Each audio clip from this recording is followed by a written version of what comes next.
Ce jeudi, un calme précaire s'observe sur toutes les lignes de front de les territoires de Rutshuru et Nyiragongo. Nous sommes dans la province du Nord Kivu.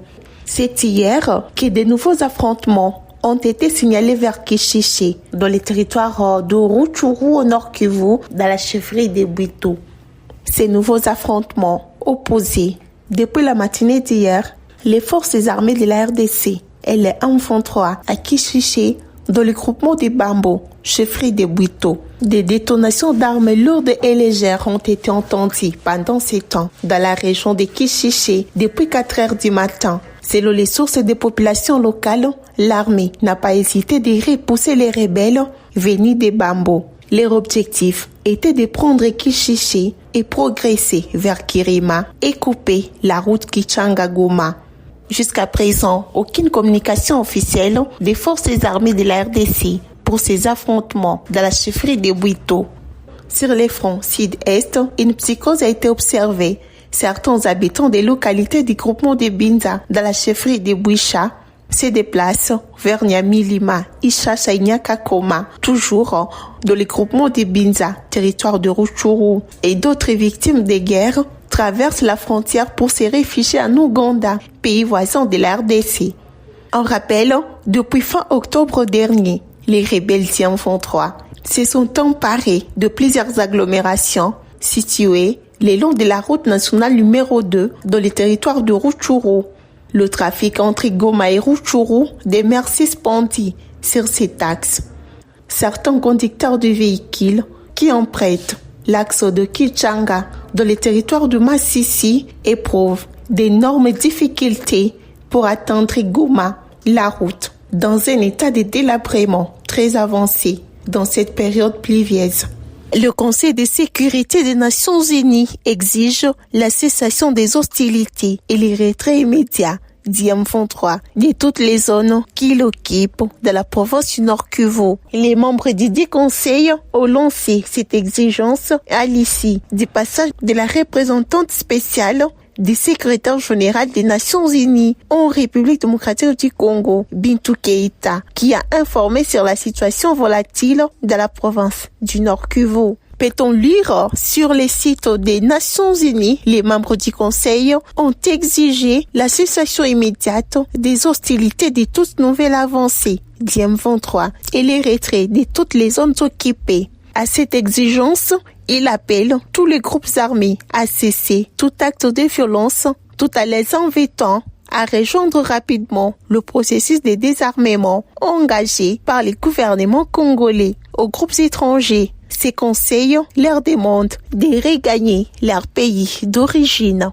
Je cite, les membres du conseil ont appelé tous les groupes armés à cesser immédiatement toute forme de violence et ont exhorté tous les groupes armés congolais à participer sans condition au programme de désarmement, de démobilisation, de relèvement et stabilisation des communautés et les groupes armés étrangers à désarmer immédiatement et retourner dans leur pays d'origine. Ils invitent à l'arrêt de tout soutien aux acteurs de groupes armés non étatiques, y compris les M23, et surtout ne pas tolérer ni fournir d'assistance aux groupes armés. Les conseils de sécurité apportent son soutien aux processus régionaux entrepris. Pendant ces temps, un moratoire de 48 heures vient d'être accordé au M23 pour la cessation des hostilités.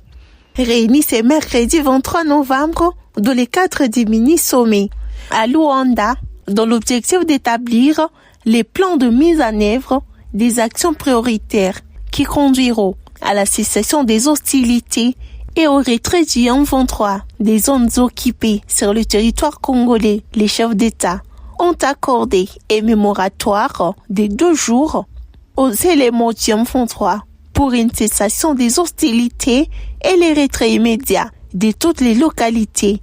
Je cite, cessation des hostilités en général, en particulier des attaques du M23 contre les forces armées de la RDC et la MONUSCO à partir de ce vendredi 25 novembre.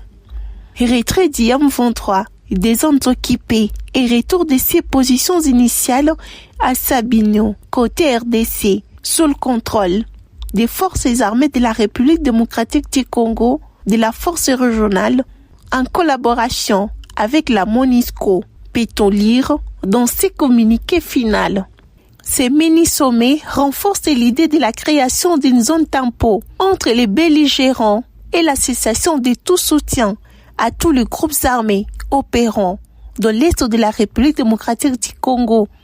Je cite, création d'une zone tampon avec l'appui de la MONUSCO, du mécanisme de vérification IDHOC et de la régionale de l'East Africa Community, comme prévu dans le calendrier de la réunion du chef d'état-major général de l'East Africa Community, tenue à Bujumbura le 8 novembre.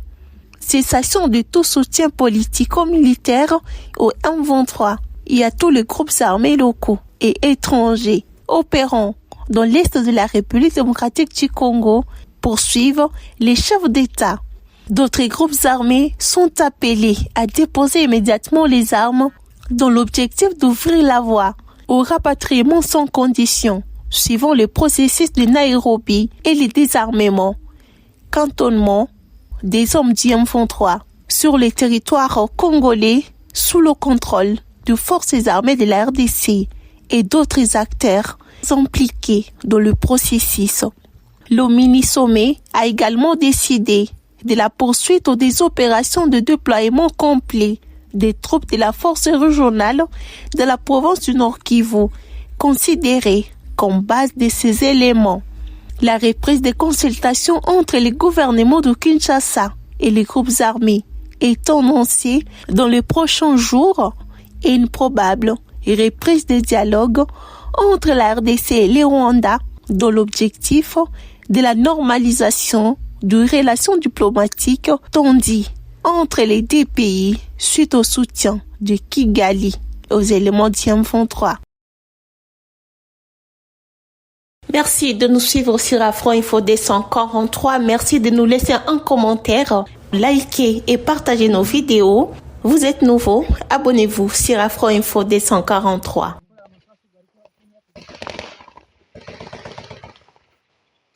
Twigire imbere